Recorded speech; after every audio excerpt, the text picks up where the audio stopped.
도나도나 머니 돈나 시작하겠습니다. 이렇게 젊은 피와 함께하는 도나도나 머니 돈나 소개 부탁합니다. 안녕하세요. 브릿지웨이 랜딩 파트너의 리사송입니다. 안녕하세요. 파이닐 부동산 대표 조엘리입니다. 안녕하세요. 선해선해보험의 선우미숙입니다. 안녕하세요. 조이너스케어 대표 최은숙입니다. 짐작하신 대로 메뚜기는 아직도 돈을 벌고 있습니다. 오늘은 돈도 못 버는데 얘네들 때문에 진짜 화나서 죽겠다. HOA입니다. 네, 여러분. 법보다도 한 수 위에 있는 그분들 HOA 얘기해 보겠습니다. 네, 저는 사실 HOA가 그냥 콘도에 사니까 딱 묶여서 나와서 약간 렌트비 같은 개념으로 생각을 해요. 저는. 그래서 내라면 내고 콘도라는 데는 어차피 또 이제 굉장히 뭐 해야 될 일들이 많잖아요. 이 HOA에서 뭐 관리 이것도 한다, 저것도 한다, 뭐 짐도 있다, 수영장도 있다, 뭐 엘리베이터도 있다, 뭐 이러니까 그냥 렌트비인가 보다 이러고 그냥 내는데 근데 보통 하우스에 사시는 분들은 지네가 우리 집에다 뭘 해준다고 이게 되는 것 같아. 언니는 콘도 HOA 얼마 내세요? 웬만한 아파트 한 달 렌트비가 네, 나가죠. 많죠. 그래서 렌트비라고 네, 생각하지. 네. 언니는 우리는 지금 HOA가 없는 동네에 열나서 이사 온 데가 바로 이거고 그 전에 타운하우스 살 때 아주 진짜 불이응을 당해갖고 극과 극을 달리지 언니 지금. 얼마나 화가 났으면 그냥 나 이사가 하고 그냥 나왔겠어요. 그럼 HOA가 없는 동네에 사는 거예요? 지금은 없어요. 근데 언니는 HOA 없어도 단지가 굉장히 닛하고 좋아요. 그러니까 단지인데 없다고? 네. HOA는 없는데 그냥 네이버의 모임이 있어가지고 그냥 voluntarily 뭐 1년에 얼마더라? 몇십 불? 80불인가 내고 싶은 걷어요. 사람들끼리 뭐 100불 내는 내는 데도 있고 어, 그렇더라고요. 네. 맨데터리는 아니고 근데 그걸 모아가지고 뭐 처음에 그 이렇게 동네 들어올 때 뭐 꽃을 좀 심는다든지 뭐 이런 거 크리스마스 데코레이션 한다든지 그런 걸 하는 것 같더라고요. 아주 바람직한. 너무 우리가 좋은, 원하는. 네, 그렇죠. 그리고 리사는 또 저도 많이, 예. 저도 예, 계속 오르더라고요. 그래서 2,000불대로 2,000불에서 지금은 거의 2,800불 한 달에? 1년에 한 달에? 1년에. 1년 깜짝 놀랐어 지금. 언니는 칸도니까 네. 나는 왜냐면 한 달 개념이 이렇게 있어서. 콘도는 한 달 개념으로 그치. 물어봐야 액수가 이제 맞아. 나오는데 이제 싱글홈은 싱글홈들은 이제 그렇죠. 이열리로 보통 네. 얘기하니까. 우리가 정말 열받아서 이사 나온 그 타운하우스 지역은 전체 어소시에이션이 두 개가 있어요. 그러니까 전체 네이버 하나 있고 그 다음에 이제 타운하우스끼리 만든 그것도 동네 그 어소시에이션이고 그래가지고 두 개를 내는군요. 마스터 어소시에이션이라고 해요. 마스터 어소시에이션이군요. 네, 어소시에이션이 두 두 개가 개가 있는 단지들이 간혹 있어요. 네. 근데 이 타운하우스 쪽의 어소시에이션이 너무나 갑질을 해대고 그래가지고 이게 약간 그 한국의 아파트 분여회? 결국은 그렇죠. 그거죠. 맞지? 여기도 모임이 있고 다 하니까. 왜냐면 분여회장 정말 엄청 끝발이 세거든. 그런 느낌이야. 여기도 HOA 프레지던트리 끝발이 센 사람들이 많지. 그래서 문제가 어떻게 되고 있는 거야. 그래서. HOA 하면 홈 오너스 어소시에이션의 이제 줄임말을 HOA라고 하고 이제 콘도는 콘도 어소시에이션 그렇게 얘기를 해요. 근데 이제 콘도랑은 좀 조금 달라요. 왜냐하면 주거 형태가 다르기 때문에 이제 좀 다르고 그다음에 이제 제일 사람들이 많이 컴플레인 하는 게 왜 이렇게 오르냐인데 돈에 대한 걸 얘기를 먼저 하자 그러면 첫 번째는 처음에 그 단지로 이사를 가려고 하면 제일 먼저 이제 바이어들이 그 단지 내에 돈을 얼마씩 내는지를 확인을 하죠. 집 살 때. 이제 그게 monthly로 내거나 yearly로 내거나 얼마가 있고 그게 하나. 그다음에 가입비라는 게 있어요. 이니시에이션 피. 이니시에이션 피라 그래서 있을 수가 있는 거죠. 항상 있는 건 아니고. 거의 있어요. 대부분이 있어요. 아니, 그래요? 골프장도 아니고. 예. 예, HOA. 그러니까 웃기죠. 자기네들 말로는 capital contribution. 돈을 좀 헌금하는 것도 아닌데 왜 컨트리뷰션인지 모르겠어. 자기네들이 require인데. 한 번 니네가 처음에 우리한테 가입비로 내는 거야. 헐. 가입비. 그게 있는데 그게 요즘 거의 대부분이 1년치가 가입비예요. 싼 데가 요즘은 한 1,000불에서 1,500원. 또 하나 더 있는 게 뭐냐면 간혹 가다가 스페셜 어세스먼이라는 게 또 맞아. 있어요. 그러니까 예를 들면 뭐 우리 단지 내에 수영장이 있는데 수영장 리서피싱을 한다. 또는 어느 뭔가를 놀이터를 그네를 하나 더 만든다. 그러니까 그 비용이 든 거를 전부 각자 얼마씩 더 내세요. 하는 게 스페셜 어세스먼트. 아니 근데 그거를 미리 모아놓으려고 돈을 받는 거 아닌가? 그러니까 이제 이게 뭐냐면 우리 이제 사실 이게 HOA에서 돈 관리하는 사람이 되게 중요한데 그걸 리저브 펀드라고 그래요. 리저브 펀드. 근데 칸도 같은 경우는 리저브 펀드가 꼭 있어야 돼요. 워낙 돈 나갈 때가 많으니까. 근데 HOA는 리저브 펀드가 있기는 있지만 따로 리저브 펀드가 많이 있지는 않아요. 칸도에 비해서. 그러니까 이제 예를 들면 그 HOA가 버짓이 뭐가 있겠어요? 매년 받는 그 들어오는 돈, 그다음에 새로 이사 들고 나는 사람들이 내는 이니시에이션 피 이런 거 가지고 또 파인을 물리죠. 바이올레이션 하면. 그죠? 니네가 예를 들어서 잔디 깎아 한번 레러 보내고 또 보내고 자 이제 파이널이야. 이제부터 안 하면 하루에 얼마씩 파인을 물겠어요. 그래서 25불 이렇게 해가지고 오잖아요. 그럼 하루당 파인이 25불씩 붙어서 뭐 한국 간 사이 한 달이 됐다. 그럼 25불 곱하기 30이 되는 거지. 그러니까 그 파인 해가지고 벌은 돈 그게 이제 지금 버짓이 되는 거잖아요. 그 안에. 거기다 클로징 레터 피도 받잖아요. 맞아요. 그건 또 뭐야? 뭔지 설명을 해주세요. 클로징 레터 피는 이제 클로징을 할 때 우리가 집을 구매를 하시면 이니시에이션 피 아까 말씀하신 거 가입비가 들어가고 이제 이 HOA에 뭐 쿼럴리 돈을 낸다, 이얼리 낸다 하면서 그 정보를 주는 레터가 있어요. 그래서 이거를 줘서 우리가 이 셀러가 이거를 팔고 바이어가 새로 입주를 할 때 그 레터를 받아야지만 저희가 이제 클로징에 비용을 다 낼 수가 있기 때문에 변호사님들이 이제 클로징이 가까워지면 돈을 내고 오다야 되니까 미리 오달하고 바이어가 그 비용을 지불하는데 대충 금액이 200에서 350불 정도 나오게 됩니다. 그냥 프린트해서 준 거잖아, 사실은. 그렇죠. 저희가 볼 때는 프린트해서 줬지만 거기에 이제 우리가 이얼리 듀가 언제고 지금 이 어카운트엔 돈이 얼마가 남았고 얼마가 밀렸고 이런 레터들을 각 집마다 해줘요. 그래서 예를 들어서 어떤 셀러가 집을 파는데 이 집에 델리퀀시가 있었어요. 그러니까 늦게 낸 거. 아까 말씀하신 대로 파인이 있었어요. 그럼 그 파인을 안 냈으면 그게 다 클리어 돼야 되기 때문에 셀러가 그 돈을 다 정산할 수 있도록 비를 만들어 주는 거죠, 한마디로요. 네. 그러니까 증명서 같은 걸 발부해주는 네. 비용을 따로 받는 네. 거예요. 그것도 돈을 내고 받아야 되는 거죠, 한마디로. 그러니까 하나당 250불, 300불이니까 그것 가지고 이제 너무 과하다. 그러니까 이제 과한 게 한두 가지가 아닌 거죠. 이니시에이션도 그렇고, 레터도 그렇고, 그리고 이제 그래서 이제 그 돈 때문에 사람들이 과연 이 돈이 다 어디에 쓰이나 하는 의구심을 갖고 있는데 이제 HOA 운영 자체가 어떻게 보통 이제 그 구조가 어떻게 되냐면 어떤 한 단지가 있으면 맨 처음에 만약에 빌더가 이 단지를 개발을 할 때는 빌더가 그 HOA를 컨트롤해요. 그래서 자기네들이 다 뭐 2년 3년 걸려서 지을 때까지는 빌더가 그 HOA를 컨트롤하고 있다가 이제 자기네들이 집 다 짓고 나가면 자 그 홈오너들 모이세요 해가지고 자 누가 프레지던트 할 거예요, 누가 세크레터리 할 거예요, 누가 이래서 다 파이낸셜 담당 이렇게 발런티어들을 뽑고 그 사람들이 이제 형성이 되면 이제는 홈오너들이 자기네들에 맞게 운영을 하게 돼 있는 거예요. 근데 대부분의 HOA를 가진 커뮤니티들이 왜냐면 이 발런티어들이 전부 다 뭐 편지 보내고 이걸 못하니까 제3의 회사를 써서 제3의 회사가 그 관리를 해주면서 따박따박 돈을 무지하게 가져가요. 네, 그런 시스템으로 돼 있는데 어떤 곳은 그 제3의 회사를 쓰면 돈이 엄청 나가니까 그냥 우리끼리 너랑 나랑 모여서 하자 해가지고 자기네들이 그냥 레터도 주고 뭐 이런 식으로 하는 데가 있고 그러니까 그렇게 하는 데는 HOA가 싸요 좀.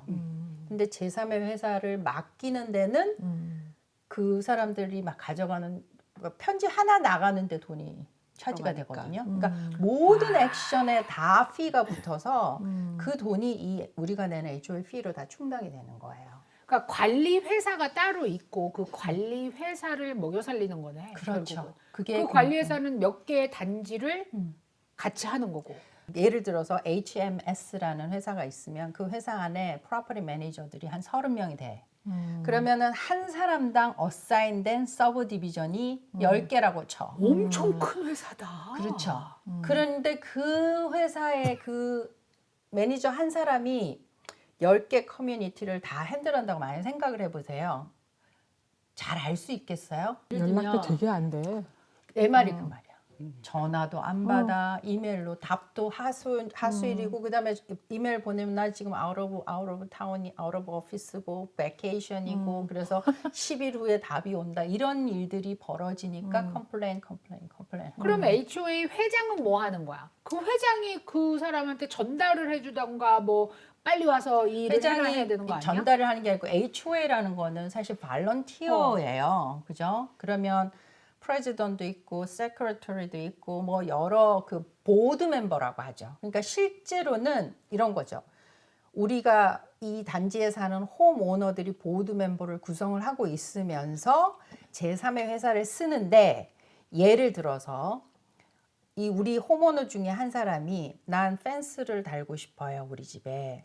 그런데 이런 펜스를 할 거예요 하고 이제 어플리케이션을 딱 제출을 하면 그 어플리케이션이 매니저로부터 보드 멤버한테 가는 거예요. 그럼 보드 멤버들은 한 달에 한 번씩 회의를 해, 모여서.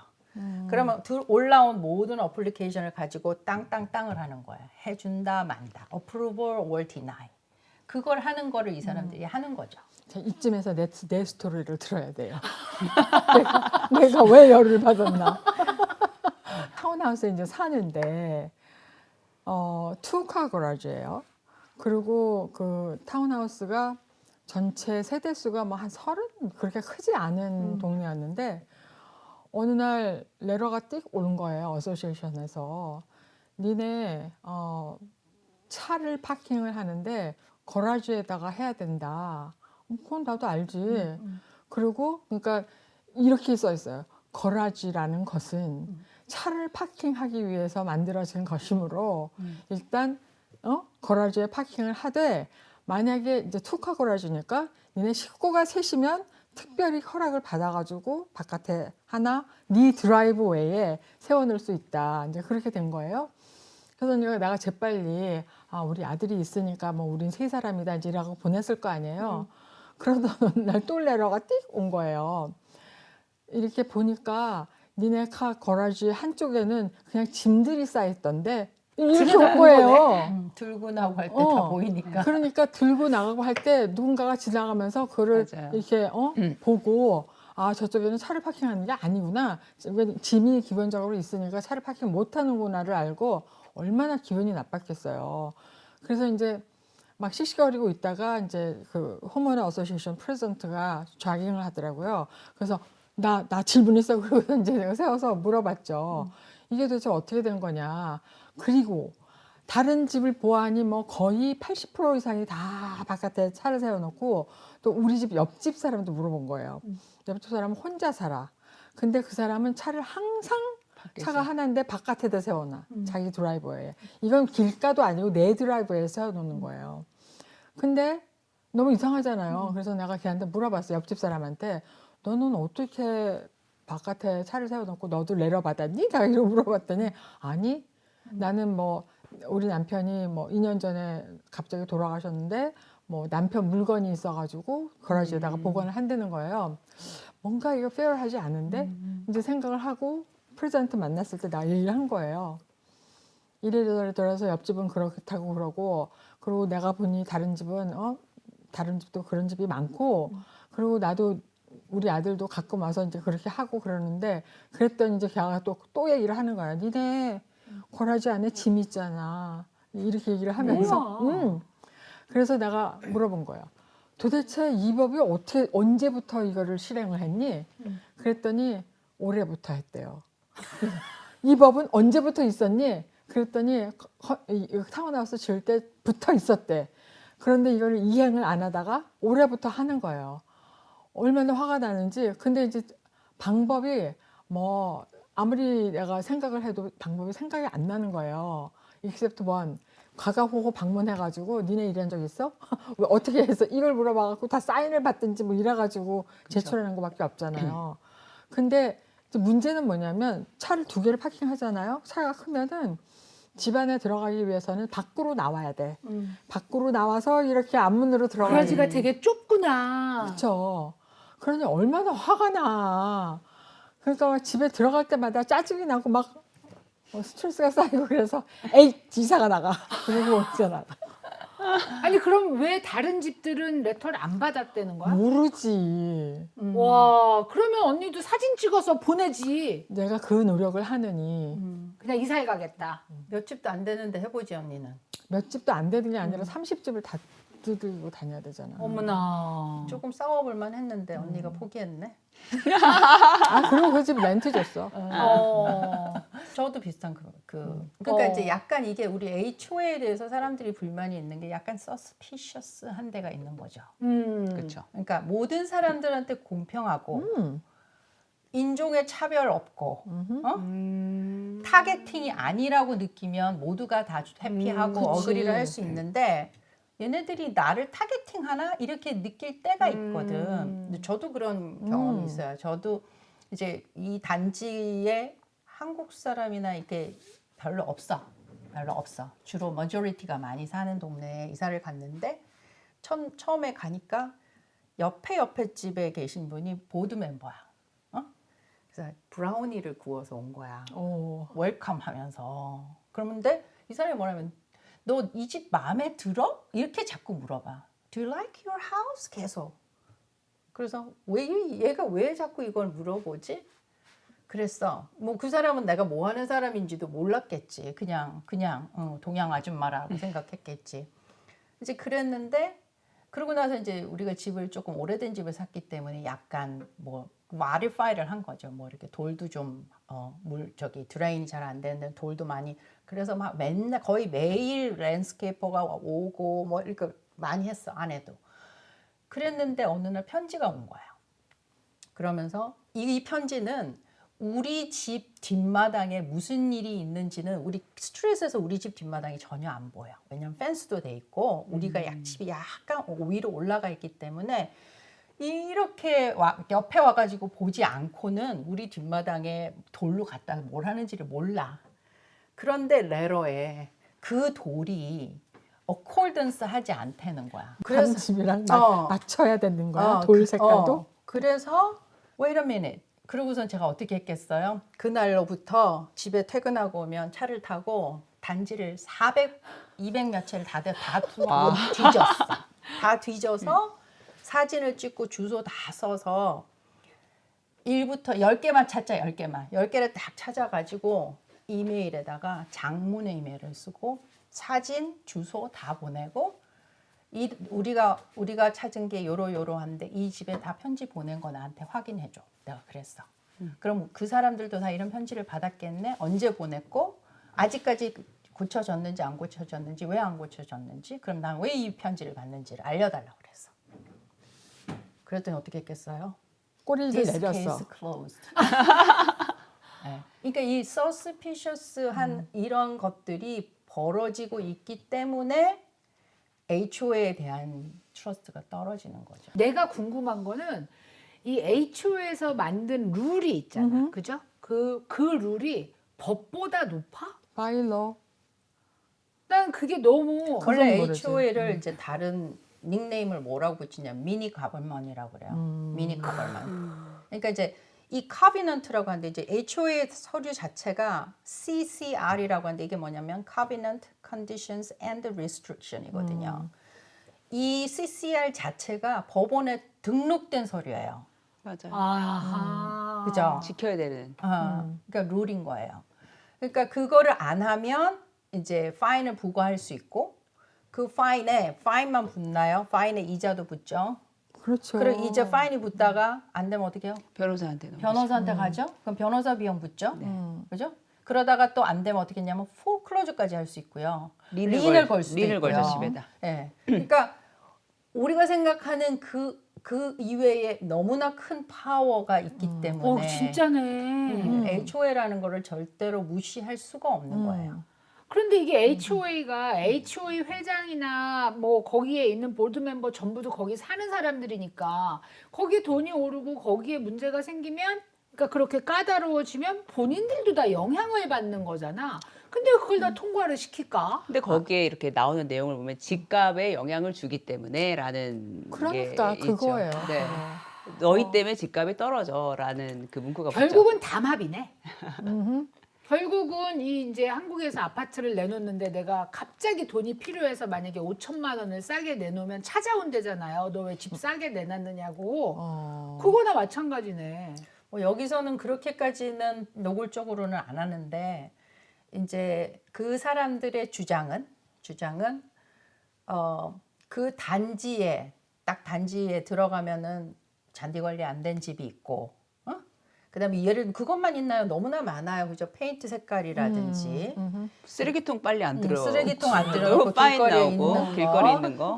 또 그런 거 있죠. 커머셜 트럭, 커머셜 맞아요. 비어콜이 커요. 드라이브웨이 못 되는 써 거, 있고. 예, 그런 게 서 있으면 그것도 바이올레이션이라고 그러고 눈에 보이는 거 하나 하나가 다 그 제약을 받을 수 있는 거예요. 그래서 우리 룰에 안 맞다, comply with 하지 않는다라고 하는데 이제 보통 레터를 받거나 이러면은 사실은 우리가 CCR을 1페이지서부터 100페이지까지 읽어보는 사람 거의 없어. 없죠. 없잖아. 없잖아. 그거만 안 읽어봐. 우린 다 안 읽어. 안 읽어보니까 이제 만약에 레터를 받았다 그러면 HO에다가 이거 바이올레이션이라는 게 CCR 어디 몇 페이지에 어느 문장에 있는지를 나한테 알려줘라고 할 수 있는 권리가 있어요.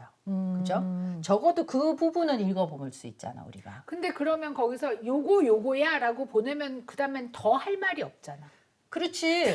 그러니까 어차피 해야 되잖아. 어차피 아 그냥 찍소리를 네. 내보는 그러니까 거네. 뭐냐면 언니 말 맞다나 그게 조항에 있었는데 이번 해부터 시행하게 됐어. 또는 파인 얼마? 100불? 100불이라는 거 어디 있는데 이렇게 따질 수는 있는 거죠. 그렇잖아요. 그러니까 파인을 문다? 얼마 뭐 20불인데 100불이라고 할 수 없는 거고. 그리고 파인은 누가 정한다? 이런 것도 있을 거고. 그러니까 그런 것들에 대한 확인 절차는 우리가 해야 그게 항의인 거야. 그래야지 HO가 함부로 좌지우지를 못하지 가만히 내버려두고 그걸 따라갈 수밖에 없는 상황을 만들면 안 된다는 거지. 아니 근데 이렇게 지금 HOA 피가 오른다 그랬잖아. 1년에 뭐 2,000불, 2,800불 이렇게 오르면 내가 투표할 때 가갖고 내가 이거 못 올려라고 해야 되는 건가? 할 수 있어요. 당연히요. 저도 HOA 미팅, 줌 미팅 같은 데는 가거든요. 그러니까 이거예요. 일단 CCR이라는 거를 조금 관심 있게 보셔야 되고요. 적어도 내가 사는 동네에 어떤 조항이 규정들이 있는지는 좀 아시는 게 좋고 그다음에 두 번째 참여를 해야 돼요. 어떤 식으로든. 그러니까 내가 영어 못해서가 아니라 가서 뒤에서 팔짱 끼고 이렇게는 앉아 계셔야 돼. 아하. 적어도. 1년에 한 번 하나? 우리 너 왜 보고 그렇게? 있어. 우리 너희들 뭐 한두 하는 번 건지 하더라고요. 보고 있어. 네. 그러니까 뽑을 때도 보드 하고 멤버들은 어쨌든 네. 한 달에 한 번 한다고 하면 이렇게 전체적으로 하는 뭐 거야. 1년에 여러 번 하더라고요. 커럴리 왜냐하면 하- 또 네. 뽑아야 되잖아요. 임원도 그것도 뽑을 때 있잖아요. 매년 하고. 그러니까 네. 만약에 내가 어떤 모습으로도 참석할 수 없으면 프락시. 프락시 나 대신 행사할 수 있도록 권리를 줘서 내가 좋아하는 옆집 아줌마한테 대신 나 대신 투표해줘 할 수 있거든요. 그러니까 프락시를 하게 돼 있어요. 그게. 그러니까 이제 요즘은 또 이사인 해갖고 프락시도 이사인으로 확인을 또 다 하고. 네. 그러니까 이제 그런 식으로 파워를 만들어야 돼요 스스로가. 안 그러고 그냥 HOA가 하는 대로 내버려두면 나중에 걷잡을 수 없어진다는 생각이 들어요. HOA 때문에 융자에 문제가 생기는 경우가 있어요? 너무 많이 있죠. 사실은 이제 최근에도 이제 여러 가지가 있는데 이제 저희는 제일 큰 문제가 있었던 거는 콘도가 제일 관련이 크고요. 그다음에 뭐 싱글 패밀리 같은 경우는 여기 아는 모닝 어떤 뷰에 그 집 같은 경우는 거기가 호수가 있대요. 저는 안 가봤는데 그 호수에 근처에 있는 집들이 한번 이제 라숫을 걸었어요. HO에다가. 그게 이제 저희가 웬만하면은 싱글 패밀리 이런 퍼드라고 하죠. 그 HOA가 있는 거는 저희가 HOA 그 자료를 은행에 넣지 않아요. 왜냐하면 계약서에 보면은 커뮤니티 디스클로저가 있고요. 또 하나는 감정을 하면 감정서에 HOA가 1년에 얼마입니다라고 명시를 하게 돼 있어요. 근데 어떤 손님들은 다운을 많이 하시거나 크레딧이 오면 프로퍼리 인스펙션 웨이버라는 게 나와요. 그래서 제가 최근에 있었던 케이스인데요. 그게 프로퍼리 인스펙션 웨이버가 나오면 감정을 안 한다는 얘기잖아요. 감정이 없으니까 계약서만 믿을 수 없으니 HOA 클로징 레터나 HOA 관련 자료를 주세요라고 은행이 요청을 한 거예요. 그래서 그걸 제출을 이제 하려고 했더니 그 안에 ongoing 리디게이션이 있는 거예요. 리디게이션. 네. 그럼 이게 해결이 안 되면 은행은 클로징을 안 하거든요. 그렇지. 근데 그게 뭐가 어떻게 될지 뭐였냐면 알고. 그 큰 단지에 이제 몇백 채가 있는데 그 호수 주변에 있는 집들한테 너희들이 이 호수를 즐기고 있으니 이 호수를 클린하는 비용을 너희들이 나눠서 스페셜 어세스먼트를 내 그런 거예요. 스페셜 어세스먼트. 그렇죠. 네. 한 번에 이 클리닝비를 너희들 이 주변에 있는 집들이 모아서 내자라고 그러면 된 그 거예요. 주변 집, 그 단지 안에 다른 집은 아닌데 그 그렇죠. 호스를 끼고 있는 집들한테만 부과를 한 그렇죠. 거네. 그러니까 이 사람들 야, 이 동네는 같은 HO인데 왜 내가 이 돈을 내야 돼? 라고 해서 그 주변에 있는 사람들끼리 모여서 수를 건 거죠. 수를 했네. 네. 그 케이스가 있었어요. 작년에. 이거는 결국은 그 CCR에 그런 조항이 어디 없잖아. 네. 말이 니네가 안 마음대로 돼. 왜 이렇게 되는 거지. 그래서 이제 그게 온고잉일 때는 아직 그 코트 오더가 안 나온 상태이기 때문에 은행은 이게 마이너한 건지 몰라. 아니면 그치, 메이저한 모르지. 건지 몰라. 확인을 하지 않고서 온고잉 리디게이션이 있는 집을 클로징을 할 수가 없는 와. 거예요. 하지만 이제 저희는 이제 그걸 해결을 해서 클로징을 하긴 했어요. 왜냐하면 이제 저희가 그쪽 집이 몇 채고 전체 가구에 몇 채가 안 되고 이 부분에 대해서 너도 우리 DTI 문제가 안 되고 이런 것들을 좀 이렇게 프로브를 해서 해결했는데 이제 이런 케이스가 있었고요. 또 최근에 이제 최근에는 콘도를 이제 저희가 융자가 처음에 시작을 할 때 CPM이라고 해서 그 콘도 프로젝트 그 매니저라는 시스템이 있어요. 그래서 그 시스템에 들어가면 콘도 이름을 넣고 주소를 넣으면 이 콘도가 페니메라는 그 우리 정부 기관에 어프로브가 된 콘도인지 아닌지가 리스트가 딱 나와요, 다. 근데 그걸 돌렸는데 분명히 어프로브드라고 나왔단 말이에요. 그래서 융자를 진행을 하고 있었어요. 그래서 융자 다 끝나고 이제 펀딩을 위해서 최종 이제 파이널 어프로브를 받는다고 하는데 그 단계에서 콘도를 이제 한 번 더 돌리는 거예요, 은행에서. 돌렸는데 unavailable로 딱 뜬 거예요. 그럼 그 콘도는 클로징을 했을까요, 못했을까요? 못했을 것 못해요. 아니 말하면 이유가 뭐냐고. 이유는 대부분의 이제 이유는 다 다르죠. 다른데 이 콘도 같은 경우는 어떤 문제가 있었냐면 저희가 이제 콘도 사시지만 콘도는 큰 프로젝트잖아요. 뭐 100채든 200채든 높은 빌딩이 있을 수도 있고 타운홈 스타일의 콘도가 있을 수도 있는데 높은 콘도 같은 경우는 윗집에서 물이 딱 터졌어요. 물이 두두두둑 해서 건물 자체가 워러 데미지가 되는 거예요. 그러면은 이게 개인이 하는 게 아니라 건물 외관이든 워러 데미지가 생기면 HO에 먼저 연락이 가죠. HO에서 이걸 고쳐야 되는데 그렇게 되면은 이때 또 생기는 게 스페셜 어세스먼트이 생기는 거예요. 근데 은행에는 법칙이 있어요. 은행은 이 콘도는 손님들은 대부분 이 외관에 대해서 보험을 들지 않아요. 콘도는. 콘도는 벽과 벽 사이에 있는 안쪽에만 손님들이 그렇지. 보험을 들죠. 왜냐하면 그 안에 있는 거는 다 내 책임. 벽의 바깥에 있는 거는 HO의 책임이라고 하는 거예요. 근데 이 HO를 저희가 검토를 할 때는 여기에 드웰링 커버리지가 있는데 이게 뭐 우리처럼 집값의 50만 불, 60만 불, 30만 불이 아니라 뭐 5밀리언, 1밀리언 그렇지. 기본이 있는 거예요. 오. 전체 건물을 커버해야 되니까. 근데 거기에 은행이 보는 건 각 유닛당 그 드웰링을 계산했을 때 그 디덕터블이 5%를 넘으면 안 돼요. 계산법이 있어요. 5% of what? 드웰링의 유닛당의 드웰링이요. 아, 오케이. 네. 근데 대부분 워러 데미지가 딱 있다. 그러면 은행은 그 드웰링만 보는 게 아니라 그 HO의 매스터 인슈런스를 보면은 워러 커버리지라는 게 있어요. 그 워러 커버리지 금액도 보는데 대부분 그 금액이 요즘 다 문제예요. 맞아. 작죠. 맞아. 네. 그게 커버가 안 되면 그 콘도가 내가 융자를 하다가 그게 은행에 리포트가 되잖아요. 그러면 페니에선 그걸 바로 업데이트 해버려요. 아, 이 콘도는 안 돼. 워러 데미지가 있어. 그래갖고 이 콘도는 unavailable. 이렇게 그렇게 떠버리는 해서. 거예요. 와, 나 지금 네. 소름. 우리 네. 콘도 한번 뒤져봐야 네. 되겠다. 자, 근데 콘도에 또 무서운 게 있어요. 콘도에서 또 한 가지는 또 콘도 캐셔네어라는 걸 받아요, 은행은. 근데 이 콘도가 몇 프로의 오너십이, 그러니까 한 엔티티가, 한 사람이 콘도 전체 10%의 오너십을 가지면 안 돼요. 이런 법칙들이 있어요. 몇 프로 이상은 렌트를 놓으면 안 돼요. 그리고 몇 프로 이상은 델레퀀스가 있으면 안 돼요. 그 얘기는 뭐 레이피를 냈다든지 콘도 H를 안 냈다든지 그럼 그 콘도도 ineligible 되는 거예요. 근데 이 콘도 캐셔네어 중에 퀘션이 하나 있어요. 퀘션에 뭐라고 돼 있냐면 이 콘도가 스페셜 어세스먼이 있습니까? yes or no를 마크하는데 대부분 HO에서 그 마크를 안 해서 와요. 그러면은 은행은 네, 왜냐하면 이 사람들도 이거 디깅 인투 하지 않으면 찾아보지 않으면 모르는 것도 있고 이게 너무 좀 넓다 보니까 마크를 안 해서 오면 은행은 이거에 대해서 앤서를 해와. 라고 컨디션이 나와요. 그러겠죠. 그러면 저희는 이제 HO에 연락하고 매스터 인슈런스 매니지먼트 연락하고 리스팅 연락하고 막 도와주세요 연락드리고 막 이렇게 되는데 거기서 yes라고 하면 그게 이제 이런 거예요. 우리가 콘도가 하이라이즈 사시죠. 그러면 엘리베이터가 있을 거 아니에요.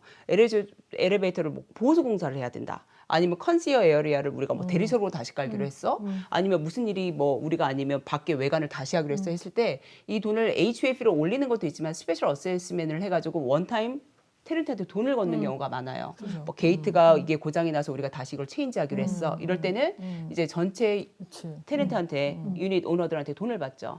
그럴 때 이제 어떻게 하냐면 매니지먼트라는 거는 이거를 관리하는 사람들이잖아요. 그럼 이 사람들이 아 이거는 언제부터 언제까지 공사를 했을 때 프로젝트가 나오는 거예요. 공사비가 얼마 되고 하면 그게 아까 초반에 말씀하신 리저브 스터디라는 게 있어요. 그러면 은행은 이게 예스라고 되면 리저브 스터디까지 받아보고 버즈까지 받아봐요. 맞아. 그래갖고 이 콘도가 융자를 할 수 있는지 없는지 이게 좀 그렇지. 딥하게 가서 좀 어려울 수 있는데 이 콘도가 딱 오는 순간 저희는 긴장하죠. 네. 근데 리저브가 그렇게까지 충분하지 않아요. 해야 되는 이유가 뭘까요? 자, 왜냐하면 이 콘도라는 건데, 자, 싱글 패밀리, 우리가 아까 말하는 그 HOA가 있는 집을, 단지의 집을 샀을 때는 내 집을 내가 잘 내고 나만 잘 관리하면 되는데, 이 콘도라는 거는 은행이 볼 때는 하나의 프로젝트인 거예요.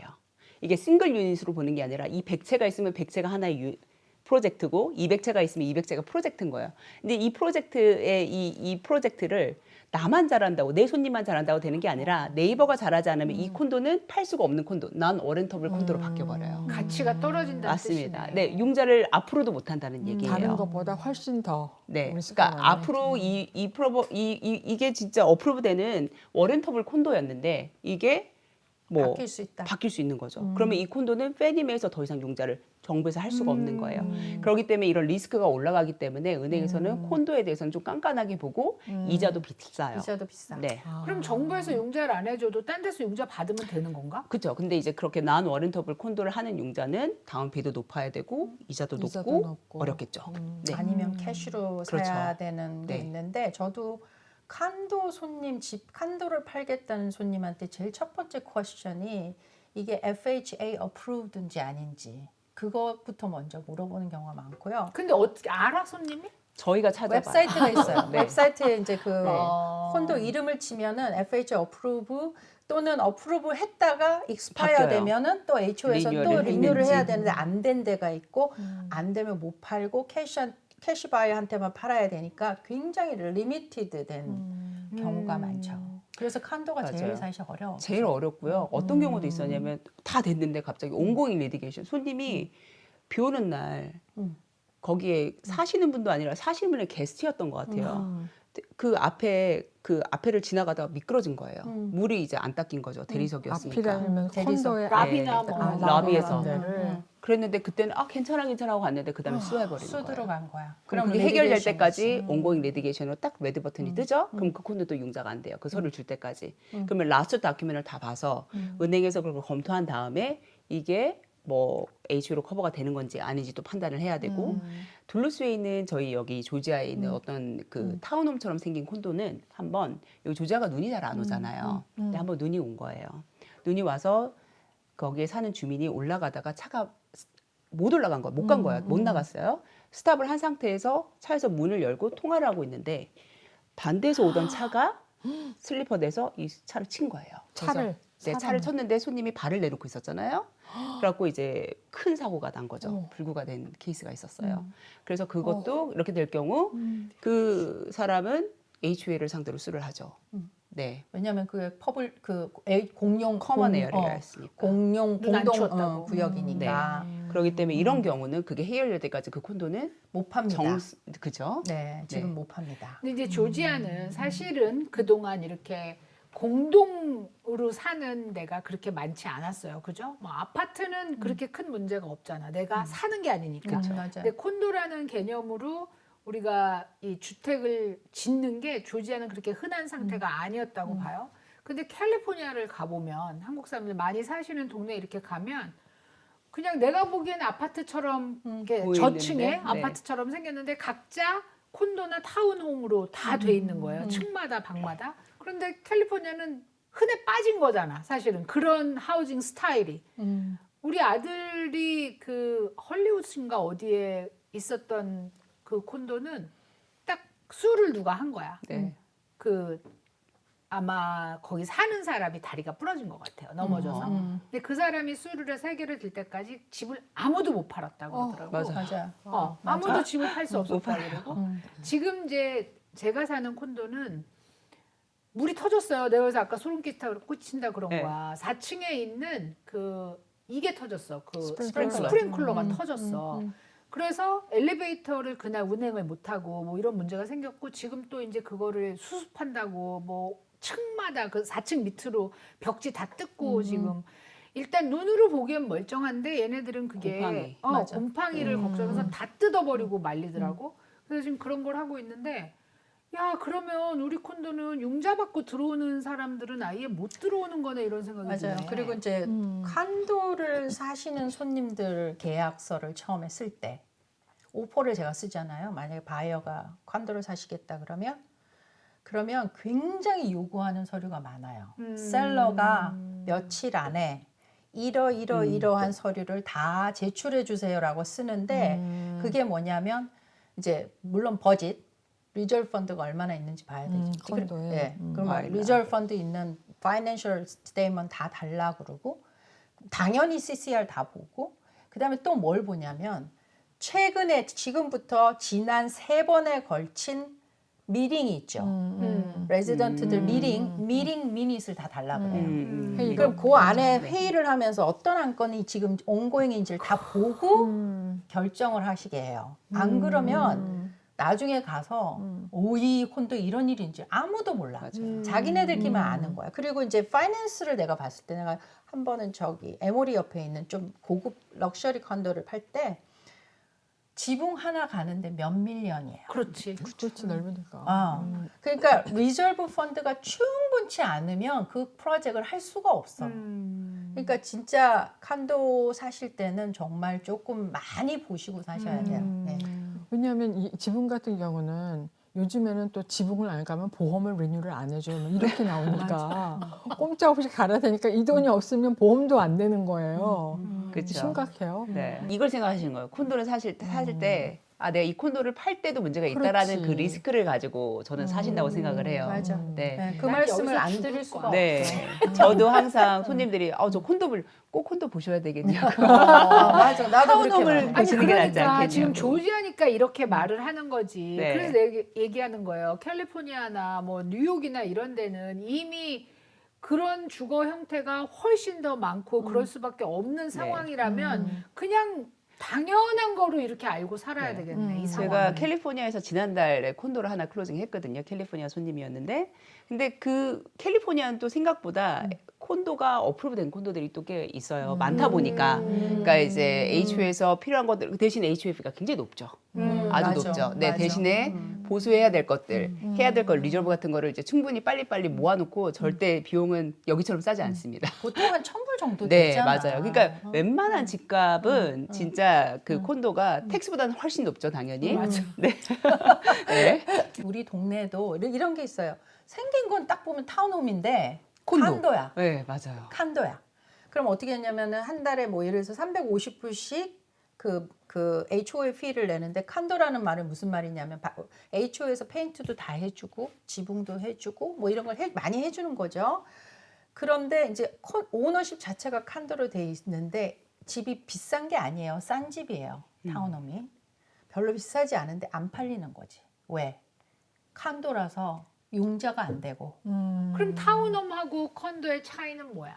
그러니까 요거는 생김새로는 타운홈이라고 보통 다 보는데 그러니까 오너십인 거예요. 그러니까 그 집의 문서, 집 문서를 보면 이게 컨도미니엄인지 타운홈인지 나와요. 그러니까 그걸 그러니까. 보기 전까지는 사람들이 전부 다 타운홈이라고 믿었는데 계약서를 딱 보내고 나서 보니까 컨도미니엄인 거예요. 리걸 디스크립션을 봐야 네. 돼요. 네. 그 뭐가 달라서 그렇게 결정이 되는 거야 그러면? 그러니까 처음에 프로젝트를 지을 때, 이 집을 지을 때 빌더가 이거를 콘도로 어프로브를 받았는지 아니면 이거를 타운홈으로 어프로브를 받았는지에 따라서 이제 짓는 형태가 나오는 거고요. 생긴 거로 결정되는 게 생긴 아니네. 걸로 결정되는 건 전혀 아니에요. 아니죠. 네. 최근에 저는 또 하나 케이스가 있었는데요. 이거는 이제 예전에 우리가 아는 그 내셔널 빌더 레나가 이제 집을 지었어요. 집을 지었는데 이게 콘도였던 거예요. 그런데 이제 손님이 그거를 그 선생님이 이제 뭐 이게 그 아시겠지만 처음에 지을 때 인베스터의 그 풀이 있어서 사신 거예요, 저희 손님이.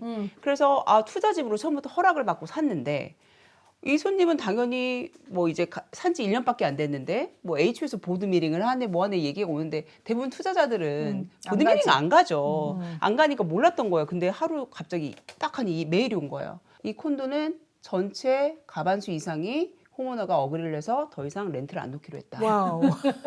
어쩌라고. 나가라.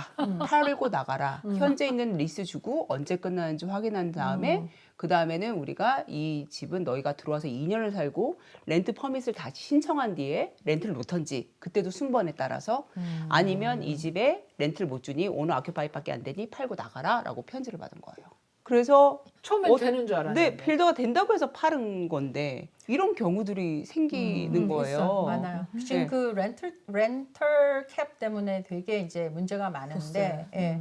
그러니까 이게 왜 그런 일이 생겼냐면 조지아가 기관 투자가들이 많이 들어왔어요. 그러니까 institutional investor라고 하죠. 이 사람들이 많이 들어와서 예를 들면 한 단지 렌트를 다 올라왔는데 100채인데 그 중에 얘네들이 20채를 사버렸어. 그러면은 5분의 1의 파워를 갖고 있게 되니까 이 사람들이 그냥 좌지우지 하는 거를 못 보겠다 하는 홈오너들의 움직임이 있으면서 조지아에서 렌트를 못하게 하는 운동 같은 게 일어난 거예요. 응? 그러니까 그러면 손해보는 사람은 결국은 individual investor예요. 그렇지. 각각 한 사람들 개미인데 하나가 큰 게 들어가고 이렇게 안 좋은 임프레션을 주니까 그렇고 그래서 지금 이제 단지들이 아예 워터사이드 같은 경우는 아예 no rental allowed 그죠? 아예 없게 하고 못하게 하고요. 또 어떤 데는 하나도 없었는데 뭐 25%라든지 20%라든지 10%라든지 캡을 리미스. 정해서 네. 하게 하고 이제 또 어떤 데는 1년 이상 살고 주인이 무조건 살고 그 이후에 신청한 사람에 한해서 몇 %까지 할 수 있다. 뭐 이런 규정들을 두는데 이제 그 어떤 빌더는 처음 팔 때 인베스트먼트로 허락을 해주면서 돈을 만불을 더 받아요. 맞아요. 오. 네. 와우. 제가 일했던 빌더가 네, 거기가 그랬죠. 네. 그래서 더 인베스터 랏은 네, 이렇게 네, 라프리미엄을 네. 라프리미엄을 더 받아서 이제 그거를 팔 수도 있게 맞아요. 다음 바이어한테 오. 그렇게 하는 빌더도 있어요.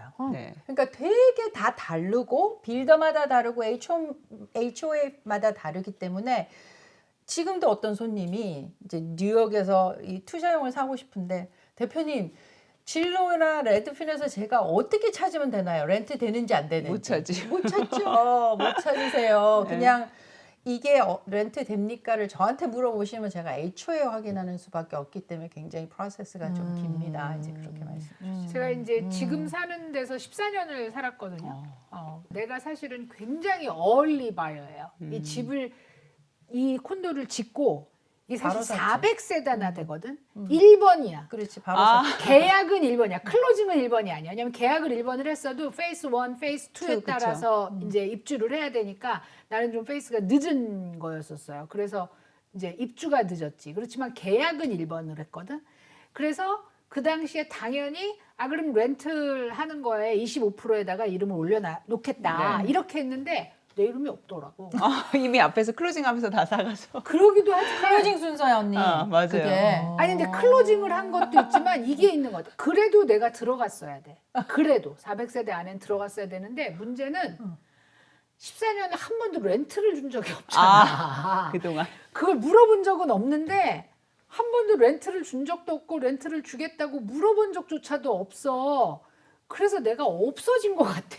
그래서 그 그러지 않겠어? 렌털 퍼밋을 언니 받을 때 이제 예를 들어서 내가 렌트를 하겠습니다. 어떤 단지는 꼭 퍼밋을 받게 하거든요. 어떤 단지는 그냥 계약서만 보내달라 하는 게 있고 그럼 렌털 퍼밋을 받는다는 거는 보드 멤버들이 다 어프로브를 해서 렌털을 퍼밋을 받는데 받아놓고 렌트를 했어.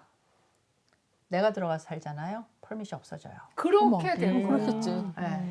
펌을 받았는데 우리는 14년 동안 아무 움직임도 없이 그냥 그 집에 계속 살고 있으니까 없어졌어. 그래서 이게 나는 당연히 렌털 퍼밋 해놨으니까 내가 원할 때 아무 때나 할 수 있어라는 마음을 먹으면 안 된다는 얘기를 그리고 하는 지금 그 투자용을 사신 분들이 잘못 사셔가지고 대파시는 경우도 많고요. 렌트 안 되는데 안 돼, 된다고 맞아요. 믿어가지고 자 그다음에 저 같은 경우에는 다 확인을 일을 오래 하다 보니까 확인을 2번, 3번을 하고 사요.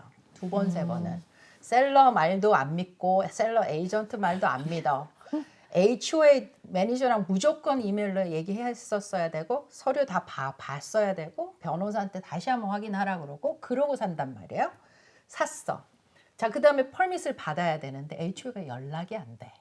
어떻게 했겠어요? 제가 손님하고 HOA 오피스를 찾아갔겠지. 저 더너 뒤에 있는 오피스까지 찾아갔네. 근데 그 오피스가 멀쩡해, 아주 화려해. 그 유리문으로 딱 돼 있는데 옆에 스피커폰으로 appointment only라고 돼 있어. appointment only. 아니 전화 통화가 appointment이 되어야 안 appointment을 되는데. 하지. 전화 통화가 얼마나 답답해서 쫓아갔는데 거기 appointment only야. 그래서 그래도 여기까지 왔으니까 삑 하고 눌렀다. 그다음 너네 매니저 만나러 왔어. 그랬더니 appointment only래. 다시 반복을 하는 거야. 왜 이제 이걸 꼭 누르고서 정말 진짜 이걸 누르고서 왜 니네 매니저는 전화를 안 받는 거니? 왜 연락이 안 되는 거니? 왜 이메일에 답을 안 하니? 지금 이 스피커폰으로라도 걔랑 얘기하게 해줘. 아웃 오브 오피스래. 그러고서 정말 피말리는 그 과정을 거쳐서 퍼밋을 받고 렌트를 했거든요. 그러니까 전쟁이에요. 아니 그러면 HOA에 대항할 수 있는 방법은 아까 얘기했던 일단 모임에 참석을 해서 얼굴을 비춰서 나 살아있다를 보여주는 거. 그 다음에 두 번째는 뭔가 내가 좀 비상식적인 트릿을 받는 것 같다. 뭐 이러면은 이제 따지고 내가 조사하고 그러는 거 말고 없어? 네. 올리면 올리는 아니, 대로 그냥 조이스가 얘기했잖아. 보드 멤버가 되십시오. 아니 가장 억울한 영어가 사실 퍼펙하지 않아도 돼요. 그냥 의사소통만 돼도 일단 거기에 가서 와치를 하는 거가 되게 중요한 것 같고, 네, 그 대신 따지되 이거 한 가지는 좀 말씀드려. 따지는데 너무 무대뽀로 따지시면 안 되고 아주 테크니컬하게 우아하게 따지셔야 돼요. 야, 이거 HO의 횡포, 그다음에 뭐 HO에 의한 차별, 뭐 갖가지 일이 있는데 문제는 그걸 해결할 수 있는 방법이 없다는 거죠. 당해도 해결할 수 있는 방법이 없으니까 이거는 그냥 교통법규 지키는 것처럼 법규를 지키는데 대신에 나 여기 있다를 보여주고 목소리를 내야 된다. 안 되는 건 안 된다고 얘기하고 차별당할 때는 나 차별하지 말아라고 얘기해야 된다는 게 이게 지금 저희 여지껏 토론한 그 결과예요. 결국 남의 나라에 와서 사는 우리 어쨌든 우리 목소리를 내면서 살아야 되는 게 HOA가 기본이다. 아까 굉장히 작은 정부다라고 얘기를 했잖아요. 그 작은 정부에서 우리의 목소리를 내야 된다. 이게 오늘 저희 머니돈나에서 여러분께 외치는 바입니다. 시청해 주셔서 감사합니다.